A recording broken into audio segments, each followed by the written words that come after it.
Bapa, Putra, dan Roh Kudus. Amin. Allah yang penuh kasih, kami mengucap syukur bahwa Putramu menderita bagi kami. Salib, wafat, dan dimakamkan, serta dibangkitkan. Karena hanya dengan demikianlah kami bisa memahami, bisa mengikuti, menyelami penderitaan kami sendiri. Sebagai jalan keselamatan, dan kami mampu untuk menyelami derita kami dalam perspektif cintamu yang besar. Terpujilah namamu kini dan sepanjang segala masa. Amin. Saudaraku terkasih dalam Kristus, dalam bacaan pertama dan Injil hari ini, kita diajak untuk merenungkan tentang misteri penderitaan. Ya, bahwa penderitaan itu, bahwa salib itu sesuatu yang harus terjadi, sekali lagi harus terjadi supaya kita memahami lebih dalam akan dosa, akan kekuatan jahat, tetapi juga kuasa Allah yang melampaui segala sesuatu. Cinta Allah yang melampaui segala dosa. Cinta Allah yang menguasai dari penderitaan dan salib itu. Dalam bacaan pertama kita mendengar bagaimana bangsa Israel yang dalam perjalanan, dan hidup itu adalah suatu perjalanan pembebasan dari perbudakan Mesir kepada masuk ke tanah terjanji.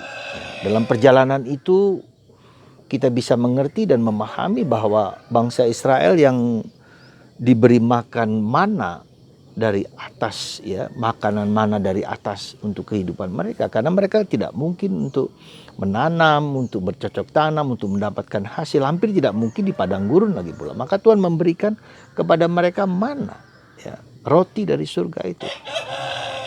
Tapi kemudian mereka bosan, mereka jenuh, mereka merasa hambar makanan itu. Maka mereka mengeluh kepada Tuhan dan memprotes Tuhan dan memprotes juga Musa. Apa yang terjadi kemudian? Bahwa mereka banyak mati di pagut ular. Nah, setelah mereka mati di pagut ular, mereka mengeluh dan minta kepada Musa supaya Tuhan mengampuni dosa mereka. Dan terjadilah Tuhan mengampuni dosa mereka dengan memberikan syarat bahwa mereka harus membuat patung tembaga, ya, patung ular dari tembaga yang dinaikkan ke atas, dan barang siapa yang dipagut ular dan memandang tembaga berbentuk ular itu, maka mereka disembuhkan. Maka kenapa saudaraku terkasih, dalam farmasi, dalam apotik ada gambar, ada lukisan berbentuk ular. Ular itu satu sisi adalah tanda kuasa kegelapan, tapi sisi lain menjadi tanda keselamatan, karena dia serumnya ular itu dapat menyelamatkan orang. Nah, demikian pula jadi ketika ular tadi ditinggikan, maka orang disembuhkan, dibebaskan, diselamatkan.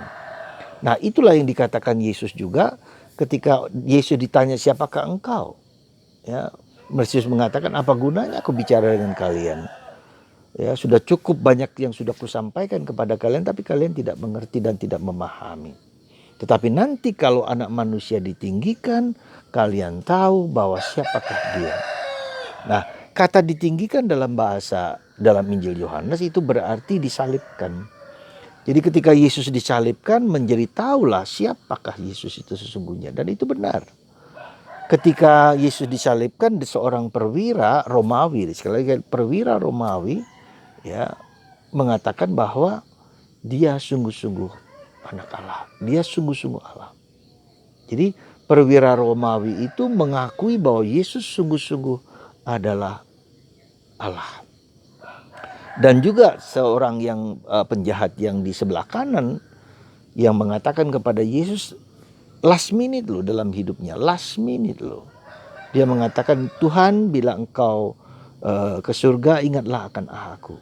Dan Yesus mengatakan, hari ini juga, saat ini juga, engkau bersama aku di surga.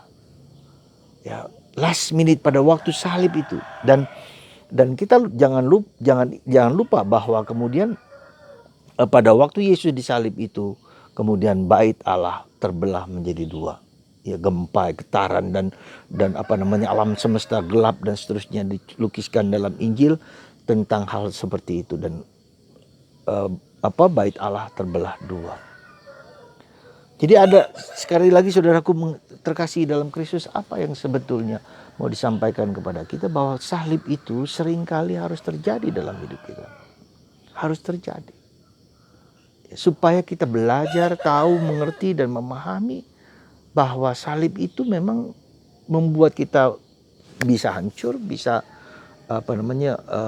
bisa ludes, bisa nestapa, bisa gelisah. Tapi juga bisa menjadi rahmat yang berlimpah-limpah. Kita bisa ingat Perang Dunia Pertama dan Kedua memang harus terjadi mungkin. Supaya orang tahu bahwa ketika orang jauh dari Tuhan, mereka juga akan dihancur leburkan. Maka meskipun sudah diberitahu oleh Bunda Maria akan ada Perang Dunia Kedua, ya, ketika dalam penampakannya di Fatima.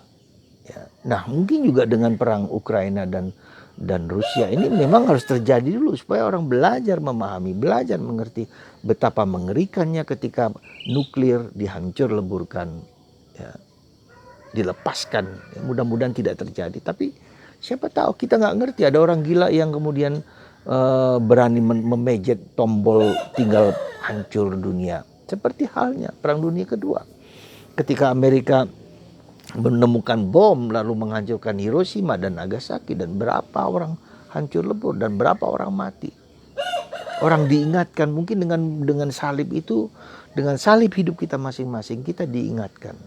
Ya, kita diingatkan, kita dibuka matanya tentang dosa. Ya, tentang dosa, tentang kuasa kegelapan, tentang keangkaramukaan manusia. Jadi bisa jadi, sekali lagi, semua itu terjadi untuk membuka, seperti kata Yesus, ketika nanti saya ditinggikan, kalian tahu siapakah aku. Tapi kalian juga tahu apa dosa itu, dan kalian juga tahu kuasa kegelapan itu seperti apa.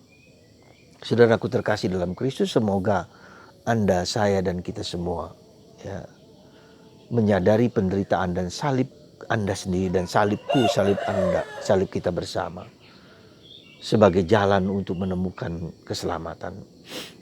Sebesar apapun, maka kita juga perlu dan penting juga terbuka dan membuka diri terhadap merefleksikan terhadap segala sesuatu, sehingga Tuhan dapat memberikan kepada kita pengajaran yang berharga, ya, pengajaran yang berharga tentang keselamatan itu. Ini harus terjadi.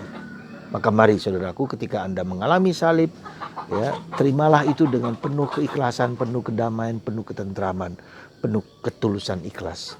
Sehingga kita dapat menjalaninya dan bersyukur bahwa kita boleh menemukan dan diajar oleh Tuhan untuk menjalani kehidupan penuh kasih, penuh rahmat ini dengan penuh kasih sayang. Tuhan memberkati kita semua.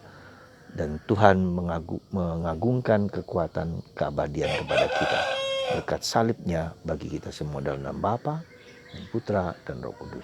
Amin.